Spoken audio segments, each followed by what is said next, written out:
Hey Jeff, thank you very much for joining us. Simon's with me, so too Graeme Souness. So, I mean, spell it out for us. These two are in a position that they don't want to be in.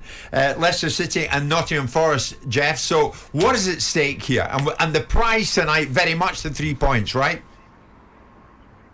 Yeah, it's a huge game. Both sides have started the season very poorly. I think obviously with Nottingham Forest coming up from the Championship, there was less expectation on them, but in terms of Leicester, who finished 8th last season and a couple of 5th places before that and winning the FA Cup, I don't think too many would have expected to see Leicester where they are at this stage of the season. They got a point in the opening game. They've lost the last 6 matches. They've conceded 22 goals this season.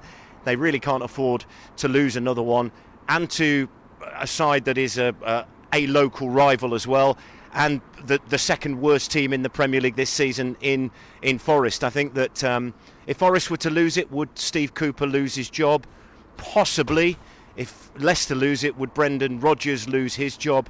7 defeats in a row. The owners would really have to like him to keep him on, to try and turn things around if they were to lose this one tonight. So yeah, it's a huge game for both clubs.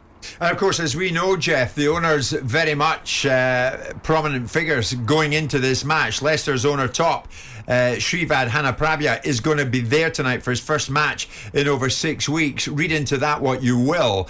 And of course, we know the man in charge of Nottingham Forest, the shipping tycoon Evangelos Marinakis.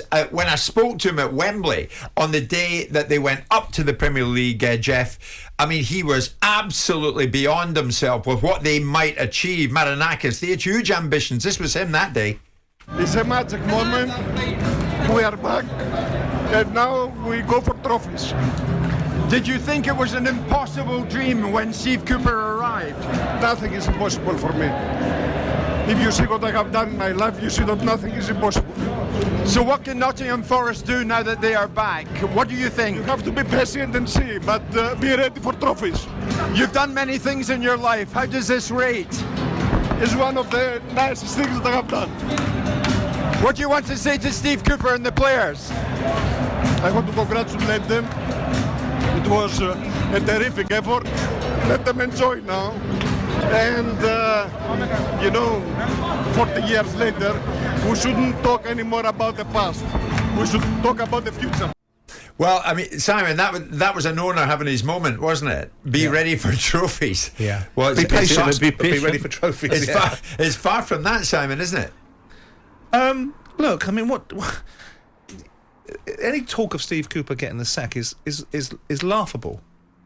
I would have immense sympathy if this job, this particular game, was a determining factor of Steve Cooper's future at Nottingham Forest. I'd have less sympathy for Brendan Rodgers because of the circumstances, but Steve Cooper, whether it's right or wrong and whether he's been part of it or not, has brought in this ridiculous galley of players to be able to try and supplement the lack of resources they had there in the first place, and at the same time with a team that hasn't been in the Premier League for 23 years, which is finding its way. And I think, frankly, the idea, and of course the narrative has to be built up to sell a game, that this is a game that will determine the future of 2 managers, I think is rather silly. I do think that if Brendan Rodgers loses this game, I would not be surprised to read the headlines tomorrow morning that he's been fired. If Nottingham Forest lose this game and Steve Cooper were to be fired, I think it would be preposterous. I would agree with that, but I think... Do you think the scrutiny on Cooper's unfair? We'll go back to Jeff in a second, yeah, but do you think so, Jeff? He took over a club that were in the bottom 3, and that same season he got them promoted, and then he's is it 21 players or 22 players have signed? And I've said this on this show before. I bet he'd put his hand He'd be up unhappy with it, yeah. with 5 of them. I bet the rest are all the chairman's choice. The 2 games... I think what kills him, I think what kills him... You think Marinakis has brought in 15 plus players? Yeah. Without Cooper's recommendation? Yeah.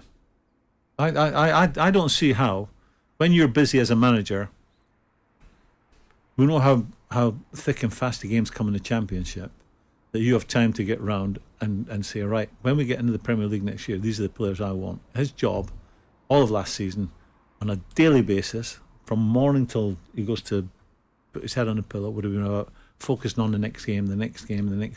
But can I just say, why Steve will be under pressure is because he's lost at home, Those are teams that came up. He lost to Fulham and Bournemouth. That's exactly what I was going to say. That would put him under and pressure. the manner in in which, the manner in which he lost. Yeah. And ironically, the players that were probably most complicit for those defeats were players that haven't been recruited during the summer. They were players that have been consistent in his team. Yeah. So there's an irony about that. So, I mean, Jeff, looking at it then, we've got two sets of nervous fans going in there tonight, are we not? Yeah, I think the atmosphere should be fantastic under the lights. Two teams geographically fairly close. Two teams very close at the table as well. Both in desperate need of a win. Leicester 6 defeats in a row. It's almost unthinkable that they could lose for a 7th game, but they've been defensively very poor. They shipped 5 at Brighton, 6 at Tottenham.